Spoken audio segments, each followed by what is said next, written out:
Well, hello and welcome to the third part of our road trip adventure around the Netherlands. Today we are in Hubnut, and we've just convoyed in all these Nissans from my friends Evans and Patrick's. These are all their cars apart from the Toyota Mark II down there, which has just been buffed, and the Nissan Exa next to it belong to friends who've come along as well. But done a video on that one, done a video on that one, going to do a video on that one, and hopefully some of the others as well as we go. But yeah, really nice to be here. About to start filming the main show report, which will have been published already, I suspect. Cars are rolling in, which is great to see. There's already quite a few people here, so it's yeah, it's going to be a good day. But this isn't really technically part of the road trip diary, because the Berlingo is back at Evan and Patrick's. It hasn't moved since Friday night. Parked it up. We've been cruising around in other things as well. Oh, I like this. Look, be prepared. Good morning. Yeah, practical motoring. So yeah, I'm going to get into the show report now. Cars are starting to arrive, and then we will be convoying back with all these cars. Then I'm off to do further filming tomorrow on the Monday. A few more cars on the Tuesday night, ferry back home. So yeah, we will be road tripping again very soon. So I'm going to jump into show report mode and yeah, carry on with my day. So I've just stepped out of the event. It is so busy in Japan Classic Sunday, but there's an overflow area for non-Japanese stuff. We've got Hubnut cars all over the place. There's a Reliant Kitten there.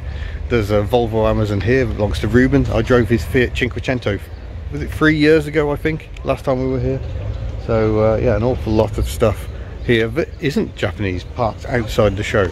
And so yeah, thank you to all the Hubnutters. We've seen quite a few Hubnutters today who've come along, so thank you very much. Going to show you a more interesting car that is here. It isn't owned by a Hubnutter, I don't think, but it has been attracting them. Yeah, pure Hubnut gold here. It's a Seat Malaga. Exceedingly rare, Spanish, quite heavily Fiat under the skin, I think, but a remarkable car. I think effectively a development of the Fiat Strada, and Seat did build a badge engineered version and then developed this saloon. But yeah, fascinating to see. Trump TR6 also quite nice. And then if we have a quick scan of the road here, just past the horse box, we've got a Citroen C5 and a Peugeot 305. There was a 505 about earlier, but this is lovely to see. Very, very rare in the UK now. There are a few estates around still, but saloons have all but disappeared. But I'm going to get back into the show because it is still enormous and I've still got an awful lot to see. It's been an exceedingly busy day. I've flattened the camera battery in almost no time at all, and it's now very windy.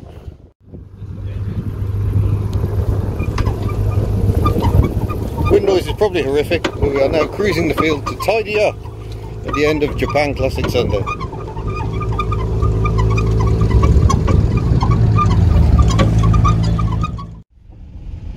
And now we convoy home.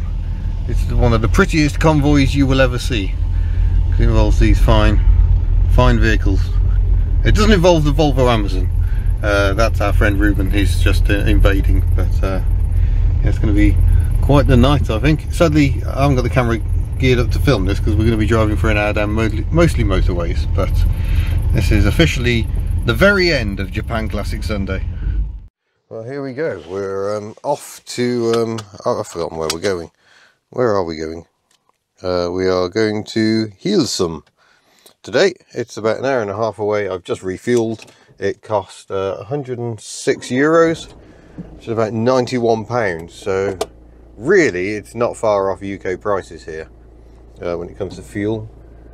€2.07 per litre of diesel, which I think works out at about 180, maybe slightly cheaper. But here we go. I've managed to get you a decent spot so you can see where we're going. The first thing we're going to do is actually turn around, I think, because I think we're better off going straight back down to the motorway, back through the lovely little town of Zegge. That's where we filled up. 18 degrees according to the petrol sign. You have to watch these junctions because the cars coming from the right have the priority. just to keep you on your toes. Lovely BMW 2002 Touring there. Very, very nice example. And down here, there's that Matra Morena. And just to the right here is where my B&B was. Very, very lovely it was too. Yeah, it's nice to be out on the road again, because Bella de Berlingo has basically been parked up since Friday night. It's now Monday morning. We were just driving around in Datsuns and Toyotas for the weekend, but we are back to French motoring. Oh wow, look at this Mercedes Sprinter. They are fond of like a 5-ton Arctic here. Every junction you have to watch for cyclists, so constantly aware, because they often have the priority at junctions. It certainly makes cycling a lot more pleasant in the Netherlands.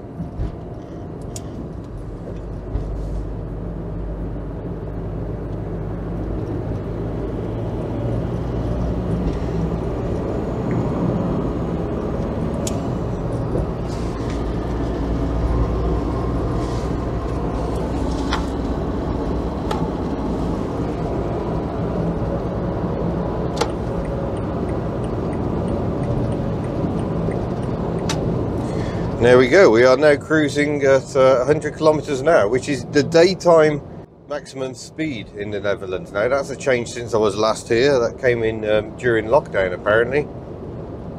Dutch government is very, very keen to reduce nitrogen oxide emissions.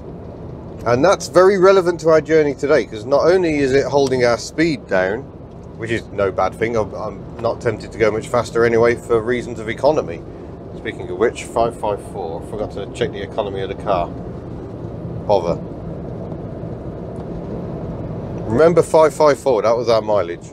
Yeah, the relevance to today is that the Dutch government has told farmers they need to completely change their ways and reduce their nitrogen and ammonia emissions. Obviously, livestock produce quite a lot of ammonia through their urine, and nitrogen is also, or nitrogen oxide is also part of the issue with emissions from cows. It isn't just cars, and the farmers are not very happy about this.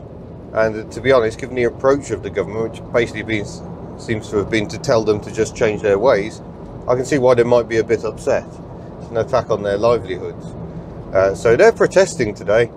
I think they're blockading airports in Eindhoven, which we're going quite close to, and Amsterdam. So I need to watch out today. I'm hoping Waze will protect me from any disruption, because they've been blockading motorways and generally causing mayhem. All the best protests do. So that could be relevant to today. I'm not saying the farmers are right, but I am saying governments have a nasty habit of not consulting very well when coming up with their promises. So yeah, we will see how the day unfolds. But got an hour and 24 to do. It's actually quite close to where we went yesterday. We had a drive of over an hour between Zegge and Hubnut. So we did a lot of driving yesterday. Surprisingly, the Dutch are quite good at bridges. Lots of drainage channels and rivers to cross, and you rarely see the same sort of bridge twice.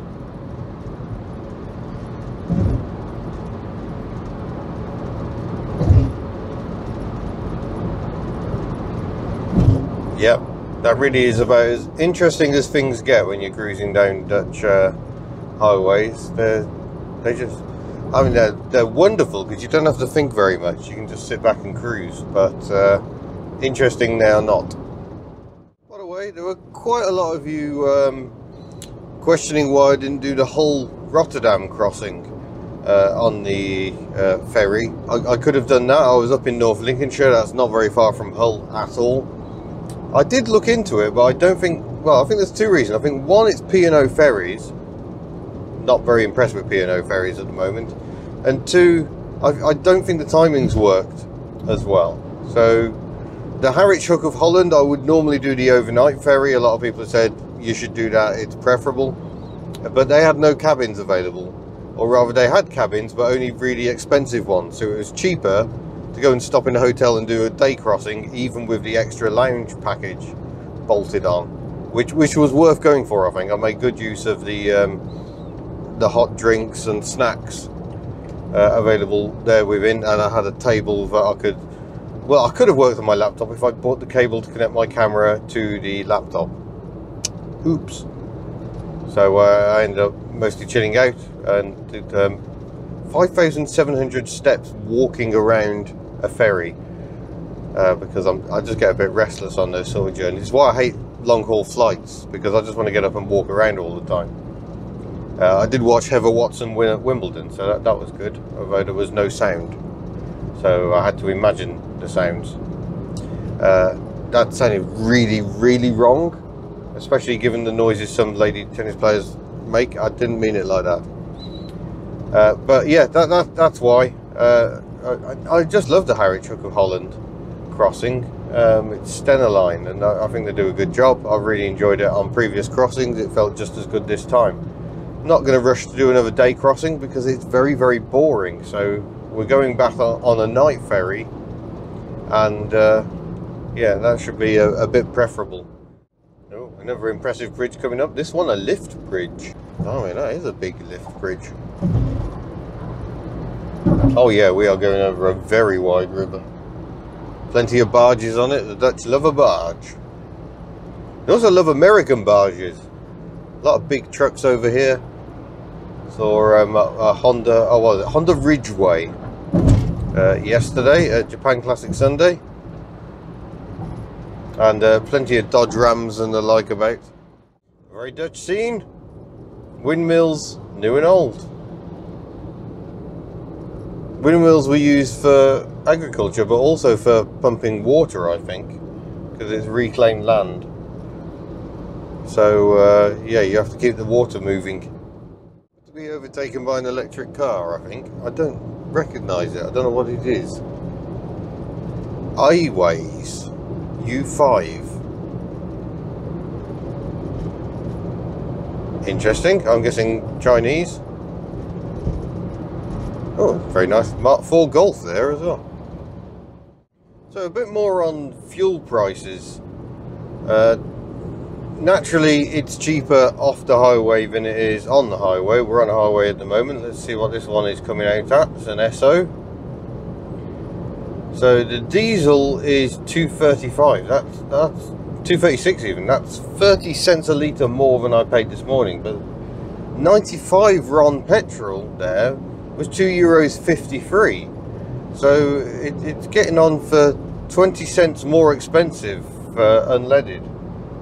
So yeah, they definitely favour their diesels here. Makes me very glad I bought this vehicle. Generally the difference is anywhere between sort of 10 and 15 cents. So yeah, petrol is more expensive, and that's not even taking into account super. I don't know what the super prices are. I haven't really looked, because that's obviously what I would run Giselle on. Oh, there's that Belgian BMW again. That's the second time I've overtaken that. I overtook it earlier at a merge point. He seemed to take great umbrage to it, came flying past on the motorway, and then a bit later was doing like 80 kilometers an hour. And then overtook me again going ridiculously fast.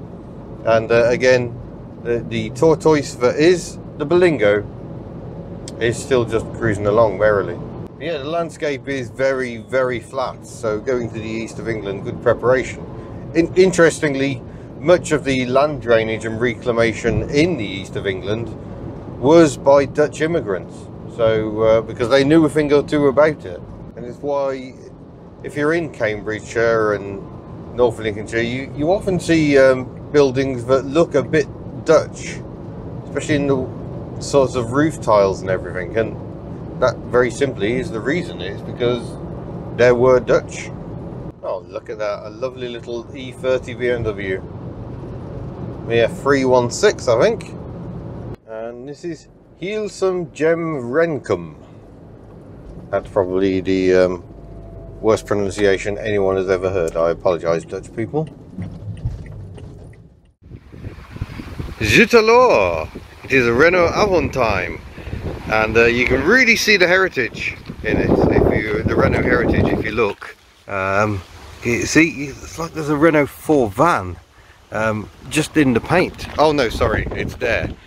This just happens to be at my video shoot location. How amazing is that? But it's very, very windy. I apologise if there's any wind noise. I need to get on with filming. So I've just finished with the Avantime. Yona also owns this lovely BX-TZI. But it's time to jump back in Bella and nip down to our hotel, which is just down the road. Spot of the day. It's Daihatsu Applause. I have reached my hotel, an actual proper hotel, and downstairs in the reception area, all immaculate, and they were playing sort of chilled dance music, which very much reminded me of our holiday in Mallorca, where we had a live DJ outside our room next to the swimming pool. Oh my gosh, I enjoyed that. It's an odd mix, this room. There's some stylish features like this lamp, which looks quite stylish. I don't know how you turn it on. Oh, like so. Yeah, look at that. That's a nice stylish lamp. And then there's tea making facilities. And then the bathroom is very, very is that stylish to have a metal sink? I suppose some people would consider it is. I just find it a bit austere, but the shower looks a good size. Really looking forward to testing that. And yeah, the views speak for themselves. Look at this. And unlike the UK, you can actually open your window. So Bella's down there to the right, out of sight, but this is the town of Wageningen, I think it is. Wageningen. Again, my Dutch is absolutely terrible, but still it looks nice from up here, doesn't it? So we'll go and explore the town. I think the town's more the other side of the hotel, the town centre, but yeah, this looks, I think this will do. So a bit later on, we're going to have a bit of a rest now because I'm absolutely shattered, and then we're going to go exploring Wageningen. Wageningen? So welcome to Wageningen, if I'm getting that pronunciation correct, where there's a very nice church that keeps doing things like this.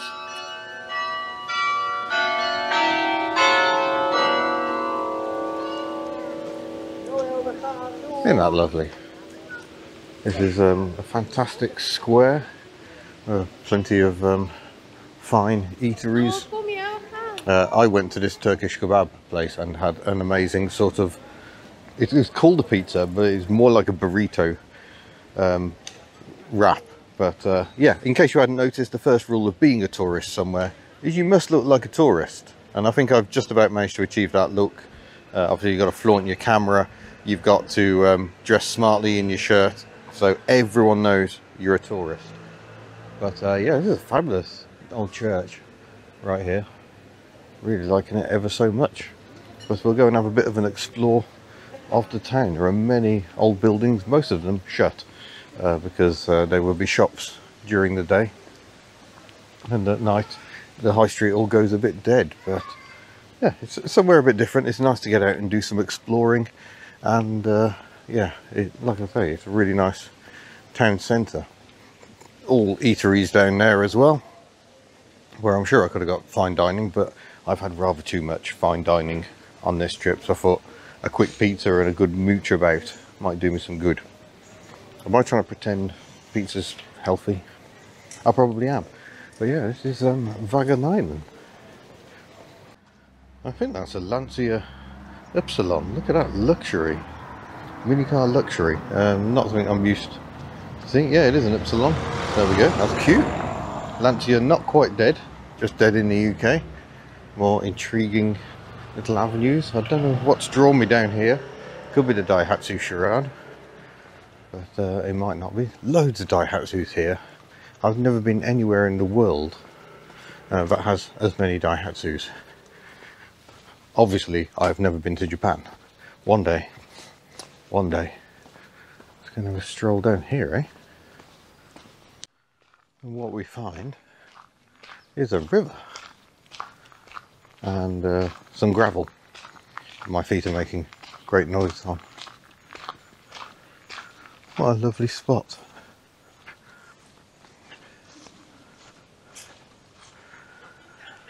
Oh yeah, I wish I had more time to explore really.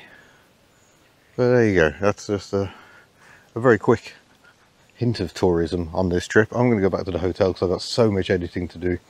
And yeah, leisure is a bit in short supply on this trip. Well, it must be the day for it. There's another lovely E30 over there. Bustling place. I think there's some sort of performance going on, but they're all waiting for. But obviously Netherlands means bikes. Bikes absolutely everywhere. Some of them particularly interesting bikes. So we'll see if we can see one of those. They're like limousine bikes with a baby carrier and a tiny front wheel. They're fascinating.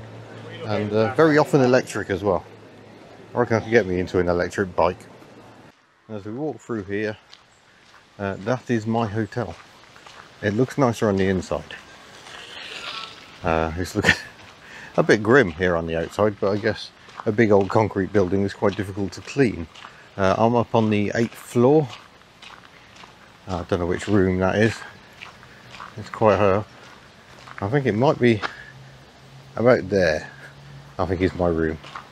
Yeah, because I left my curtains slightly open. I mean, the inside of the hotel is not without appeal. I'm being all healthy and going up the stairs. All 8 flights. So I'll say thank you very much for watching. Much more to come on this trip. There's the museum we went to on Saturday, which was absolutely incredible. There's Japan Classic Sunday, which is going to be a 2-part video because it was just so insane. And yeah, a lot more still to come. So thank you. I'll see you in a future video. Farewell.